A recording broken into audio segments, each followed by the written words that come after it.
Hello everyone, welcome to student India. I am Yashwani Chauhan और आज हम क्लास 10 साइंस चैप्टर 4 जिसका नाम है कार्बन एंड इट्स कंपाउंड में क्या पढ़ने वाले हैं। तो भाई देखते हैं क्या है हमारा topic, reason behind this uniqueness. अब इसका मतलब क्या है, हमने पिछली वीडियो में क्या पढ़ा था कि जो हमारे कार्बन है वो किस कारण क्या कारण है जिसकी वजह से वो यूनिक है। एक तो वो यूनिक था बट हमने कारण नहीं देखा था उसमें। अब हम देखेंगे कारण क्या है। हमने देखा था कि वो यूनिक है, ठीक है, कौन, कार्बन। उसके कुछ कारण भी देख लिए थे मेन, बट ये हैं बहुत ज़्यादा main points. Tetracovalency, catenation, polymerisation and isomerism, ठीक है। तो क्या टॉपिक है, रीजन बिहाइंड दिस यूनिकनेस, मतलब कि जो कार्बन है वो यूनिक किस कारण से है। What is the reason behind this uniqueness. तो पहला कारण क्या हुआ, टेट्राकोवैलेंसी। टेट्राकोवैलेंसी का मतलब क्या होता है, देखो मैंने आपको बताया था टेट्रा मीन्स क्या होता है, 4। क्या बताया था, टेट्रा मीन्स 4। कोवैलेंसी आपको पता होगा, हम दोबारा पढ़ेंगे वैसे कोवैलेंट बॉन्ड, बिल्कुल छोटा सा, बट कोवैलेंसी मैंने आपको बताया था क्या होता है कि अगर किसी भी इलेक्ट्रॉन की शेयरिंग की जाए, क्या की जाए, शेयरिंग, इलेक्ट्रॉन की शेयरिंग ऑफ इलेक्ट्रॉन, क्या होता है, ये होता है कोवैलेंट बॉन्ड्स। अगर किसी भी बॉन्ड में क्या किया जाए, इलेक्ट्रॉन की शेयरिंग की जाए तो हम उसे कोवैलेंट बॉन्ड के देते हैं, ठीक है। तो टेट्राकोवैलेंसी का मतलब क्या है, जो हमारा कार्बन है उसके पास उसकी वैलेंसी कितनी थी, कार्बन की वैलेंसी कितनी थी, तो इसकी वैलेंसी कितनी थी, 4 थी, ठीक है। तो इसकी वैलेंसी 4 थी। आउटर मोस्ट शेल में कितने इलेक्ट्रॉन थे, आउटर मोस्ट शेल में भी इसके 4 इलेक्ट्रॉन थे। कितने थे, 4 इलेक्ट्रॉन थे। तो अब इसे करना क्या है, शेयरिंग करनी है। क्या करनी है, शेयरिंग करनी है। अभी टेट्राकोवैलेंसी का मतलब क्या है, क्या बता रहा है टेट्राकोवैलेंसी, मतलब ये शेयरिंग कर रहा है अपने 4 इलेक्ट्रॉन्स की किसी दूसरे इलेक्ट्रॉन के साथ। और ये जो प्रॉपर्टी है टेट्राकोवैलेंसी, ये सिर्फ और सिर्फ कार्बन के पास होती है। किसके पास, सिर्फ और सिर्फ कार्बन के पास। याद रखना, टेट्राकोवैलेंसी की प्रॉपर्टी सिर्फ और सिर्फ कार्बन के पास ही होती है, ठीक है। तो क्या कर रहा है इसमें, जो कार्बन है वो क्या करेगा, शेयरिंग करेगा अपने इलेक्ट्रॉन्स की। मतलब भाई देख, 4 इलेक्ट्रॉन की मैं शेयरिंग कर रहा हूँ, 4 की तू कर ले मेरे साथ शेयरिंग, हम दोनों क्या हो जाएंगे, स्टेबल हो जाएंगे। फॉर एग्जाम्पल क्या, जैसे कि मेरे पास है कार्बन, ठीक है, इसके पास कितने वो है, 4 इलेक्ट्रॉन्स है। तो अब वो हाइड्रोजन के साथ करेगा। अब हाइड्रोजन के पास कितने होते हैं, हाइड्रोजन के पास तो 1 इलेक्ट्रॉन होता है। कितना होता है, 1 इलेक्ट्रॉन होता है। तो वो शेयरिंग कर लेगा ऐसे बॉन्ड से, ठीक है। तो अब देखो क्या हुआ, यहाँ पे 1 2 3 4 और 4 इसके पास पहले से थे। तो कार्बन के पास कितने हो गए, मतलब ये क्या अपना डुप्लेट कंप्लीट कर चुका है, इसका डुप्लेट कंप्लीट हो गया 8 इलेक्ट्रॉन से। अब हाइड्रोजन बेचारा रहता है, बट अभी भी ये बेचारा नहीं है, वैसे इसके इलेक्ट्रॉन कंप्लीट हो चुके हैं। एक इनके पास थे, 1 और 1 2 हो गए, 1 and 1 2, 1 and 1 2, मतलब हाइड्रोजन के पास 1 थे और ये इन्होंने बॉन्ड बना रखा है 1 का। तो क्या हुआ, ये जो हमारा वैसे बन गया ये CH4, इसे हम कहेंगे मीथेन। ये हम बाद में देखेंगे कि मीथेन है, ईथेन है, प्रोपेन क्या है, ठीक है। तो ये हमारा क्या बन गया है, मीथेन बन चुका है। टेट्राकोवैलेंसी की प्रॉपर्टी यही कहती है। कैटनेशन क्या है, कार्बन अपने ही कार्बन के साथ जुड़ के क्या एक लॉन्ग चेन बनाएगा। क्या बनाएगा, एक लॉन्ग चेन बनाएगा। वो ब्रांच भी हो सकती है, वो स्ट्रेट चेन भी हो सकती है, वो साइक्लिक चेन भी हो सकती है, ठीक है। तो जो कैटनेशन में मैंने क्या बताया कि कार्बन के साथ कार्बन ही जुड़ेगा, मतलब कह रखा है इसमें, देखो रुको मैं इसे रिवर्स कर देती हूँ। तो कार्बन के साथ जुड़ेगा कार्बन, मतलब ऐसे ही वो अनगिनत बना लेता है, ठीक है। लॉन्ग चेन बना लेगा, क्या बना लेगा, लॉन्ग चेन बना लेगा। अभी भी कितनी भी जा सकती है, हम इसे आगे तक पहुंचा सकते हैं, ठीक है। तो कार्बन अपने ही साथी के साथ जोड़ के क्या बनाएगा, एक चेन बना लेगा। और इस चेन को मतलब हम इस प्रॉपर्टी को कैटनेशन की प्रॉपर्टी कह देंगे, ठीक है। यहाँ पे इसके क्या हो जाएंगे, बोट बना लेगा, हाइड्रोजन कुछ भी हो सकता है, ठीक है। आप समझ गए कि मैं क्या कह रही, कैटेनेशन प्रॉपर्टी। अब पॉलीमराइजेशन प्रॉपर्टी क्या होती है? पॉलीमराइजेशन में कोई भी चीज़, जैसे कि इथीन है, इथीन ने, अब मैं बताऊंगी इथीन क्या होता है। इथीन क्या करेगा, जुड़ जुड़ के पॉलीथीन बना लेगा। क्या बना लेगा?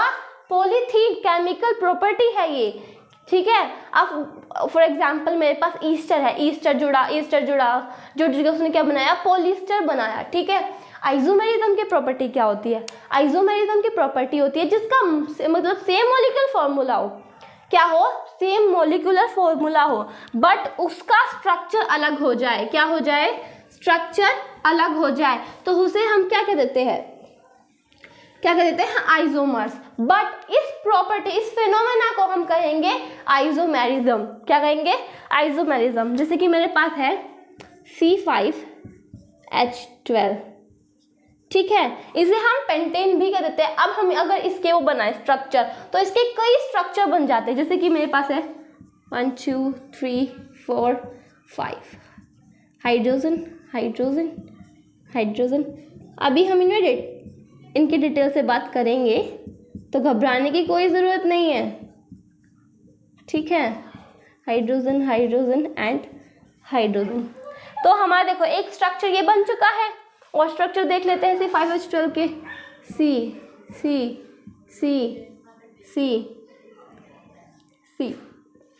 चल, तो यहाँ कर दिया C। तो अब देखिए हाइड्रोजन,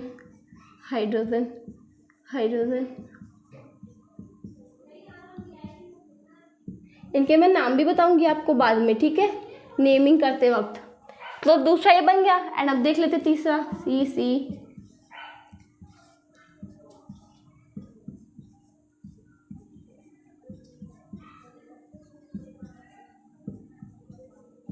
तो देखो पेंटेन मतलब C5H12 के कितने ही स्ट्रक्चर बन गए। तो कहने का मतलब है सेम मॉलिक्यूलर फॉर्मूला तो C5H12 ही होना है इन सबका, बट इनके स्ट्रक्चर चेंज हो चुके हैं। क्या देखिए आप, इनके स्ट्रक्चर चेंज हो चुके हैं, और इसी मतलब को इसे अब ये तीनों के तीनों क्या है, एक दूसरे के आइसोमर्स है। क्या? ये इसका आइसोमर्स, ये इसका आइसोमर, ये इसका आइसोमर, ये तीनों एक दूसरे के आइसोमर है, ठीक है। और इसी फिनोमेना को, इसी प्रॉपर्टी को हम कहेंगे आइसोमेरिज्म। क्या कहेंगे? आइसोमेरिज्म। तो हमने भाई पढ़ लिया कि आइसोमेरिज्म भी क्या होता है, ठीक है। मैं एक बार और रिपीट कर लेती हूँ। अगर किसी भी मॉलिक्यूलर फॉर्मूला, किसी भी कंपाउंड का मॉलिक्यूलर फॉर्मूला सेम हो, बट स्ट्रक्चर अलग हो, क्या हो, स्ट्रक्चर अलग हो, तो उसे हम क्या कहेंगे भाई, ये एक दूसरे के आइसोमर्स है। पर इस फिनोमेना को हम कहते हैं आइसोमेरिज्म, ठीक है। टेट्राकोवैलेंसी पढ़ लिया। टेट्राकोवैलेंसी की प्रॉपर्टी सिर्फ और सिर्फ कार्बन ही क्या करता है, कार्बन करता है इस प्रॉपर्टी को शो, ठीक है। इस प्रॉपर्टी को शो कौन करता है? Only carbon. कैटेनेशन की प्रॉपर्टी पढ़ ली। कोई भी मतलब कार्बन अपने ही साथी के साथ जुड़ के क्या बनाएगा, एक लॉन्ग चेन बनाएगा, और इस चेन को हम कहेंगे कैटेनेशन की प्रॉपर्टी। पॉलीमराइजेशन मतलब इथीन या फिर ईस्टर एक दूसरे के साथ जुड़ के पॉलिस्टर या फिर पॉलीथीन बनाए। आइसोमेरिज्म मैं बता चुकी हूँ। तो भाई अब इन सबको हम डिटेल में पढ़ेंगे, एक क्या बोलते हैं डेफिनेशन के साथ पढ़ने वाले। तो सबसे पहली डेफिनेशन भाई टेट्राकोवैलेंसी की पढ़ते हैं, तो ठीक है। सो फ्रेंड्स अब देख लेते हैं कि टेट्राकोवैलेंसी में क्या क्या लिखा हुआ है इस प्रॉपर्टी में, ठीक है। तो देखिए इट्स वैलेंसी इज 4। मैं बता चुकी हूँ कि इसकी वैलेंसी कितनी होती है, 4 होती है। It can form compounds only by sharing of electrons. इसने कहा कि ये कंपाउंड्स बना सकता है बट शेयरिंग करने पर। क्या? शेयरिंग करने पर। अब ये आयनिक बॉन्ड क्यों नहीं बना सकता? इसके पीछे भी एक कारण है जो अब हम डिस्कस करने वाले हैं। Atomic number of carbon is 6। क्या? कार्बन का एटॉमिक नंबर 6 होता है, मैं बता चुकी हूँ। इलेक्ट्रॉनिक कॉन्फ़िगरेशन 2,4 होता है। बिल्कुल बेसिक क्वेश्चन है ये। It requires 4 electron to achieve the inert gas. क्या कहा इसने? इसे अपने ऑक्टेट को कंप्लीट करने के लिए 4 इलेक्ट्रॉन की ज़रूरत होती है। क्या? इसे अपने ऑक्टेट को कंप्लीट करने के लिए 4 इलेक्ट्रॉन की ज़रूरत होती है, ठीक है, क्योंकि 4 तो उसके पास होते ही हैं।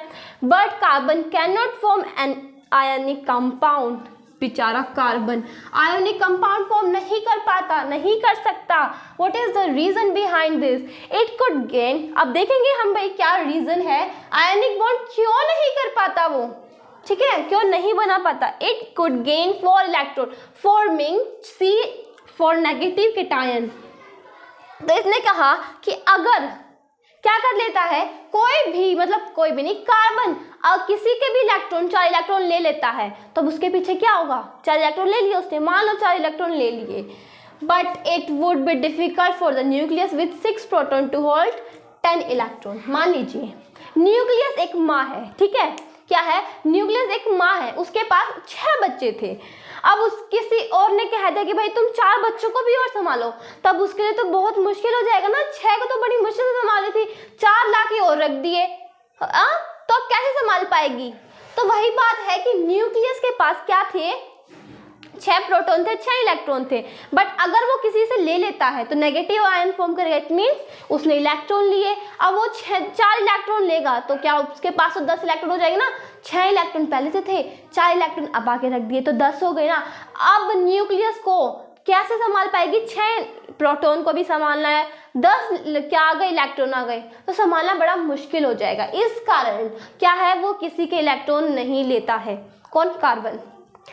अब नेक्स्ट में क्या लिखा हुआ है, अब वो दे भी नहीं सकता, लूज क्यों नहीं कर पाता है, कारण क्या है, it could lose 4 electron C for positive cation but it require large amount of energy to remove 4 electrons. वही एग्जांपल लेते हैं, न्यूक्लियस एक माँ है, अब किसी से कह दे भाई तू मेरे को अपना बच्चा दे दे, तो माँ को तो दुख होता ही है ना, तो वही बात है ना, वो अपने इलेक्ट्रॉन दे सकती है, क्यों, उसमें एनर्जी लगेगी, दिल पर पत्थर रख के देना पड़ेगा, देना है तो वो करेगा नहीं, कौन, कार्बन का न्यूक्लियस, तो ये वो भी नहीं करता है। क्या, इट कुड लूज 4 इलेक्ट्रॉन्स, कर सकता है, but it require a large amount of energy.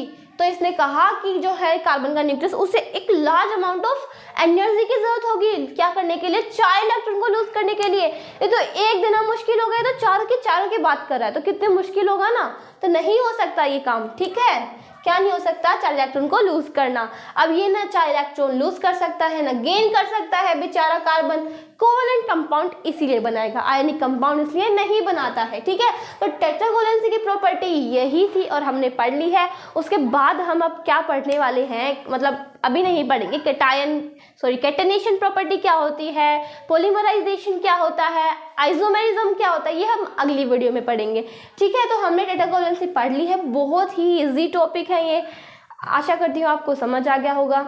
And अगर आपको मेरी वीडियो अच्छी लगी हो तो इसे लाइक करना, सब्सक्राइब करना एंड शेयर करना। Thanks for watching my video, तब तक के लिए जय हिंद, जय भारत।